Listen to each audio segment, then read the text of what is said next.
I take my shoes off to feel ground, but also because my feet will get cold, so I won't leave for too long. Well, that's my thinking.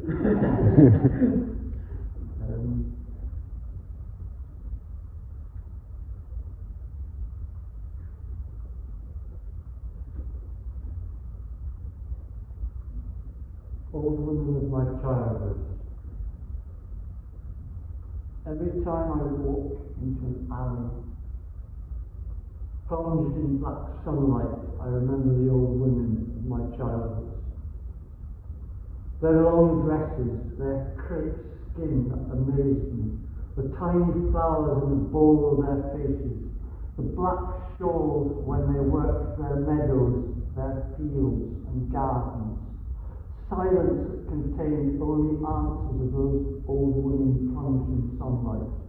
And from my first childhood, and in the circle of sunlight in the flower garden, and the daisies grown higher than my head, and my mouth that went through the fence to kiss the mouth of the curly girl next door, and the magnified grasses when I lay my face in the earth's soil, and in my next childhood, and the one that came after the first, and was consumed with isolation and the insane pursuit of premature sanity, the one who spent schooled in order, that torn childhood where line and colour were forcibly parted from language.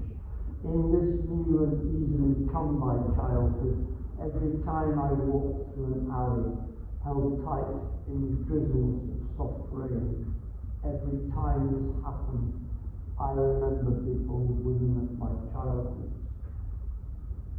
My grandmother in her long dress, standing in the sun of another country, standing in the militancy of her mildness, standing like an alley plunged in light, a route to the future and not the past, in her lucid disregard for good sense.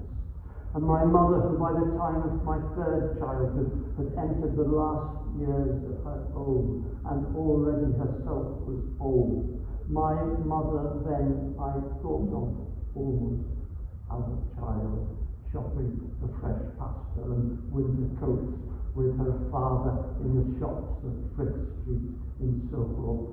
And in those years I carried her once in my arms up steep meadows to the mountain hut, and cooked for her as she for years had done the same, but so much more for me. And in my third childhood, the one that comes before the fourth, the one that is predicated on all the sanities of madness, on all that is disreputable and indissoluble, and on protests and proteins tying on youth. And in my final childhood, and that of the insanity we have yet to attain, whenever we hobble into alleys of sunlight, whenever we walk through walls, through their non-existent holes, into the dribble of words and the palaver of farewells, I remember the old women of my childhood and my early years, and of all the years we've put together, shattered in alleys and plunged in black light. And when I dribble my goodbyes, and when I forget the arts of parting, I think back on my grandmother, held between nutmeg and mountain birds, held between polenta and a fistful of cloves, held just where history exploded her. And in the later years, those when the afterbirths of childhood had been thrown aside and not wrapped round to heal memory of poultice political wounds, and when the line of white on my unshaven face was like a brittle field of hoarfrost with pecking birds, in those later years I wanted to think back on the lives of old women I have known.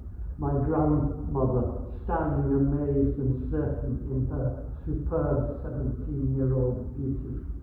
My grandmother, standing out of sepia with her eldest children, dressed in white for the camera. My mother also standing and looking out through the thick, thin turbulence of brown time.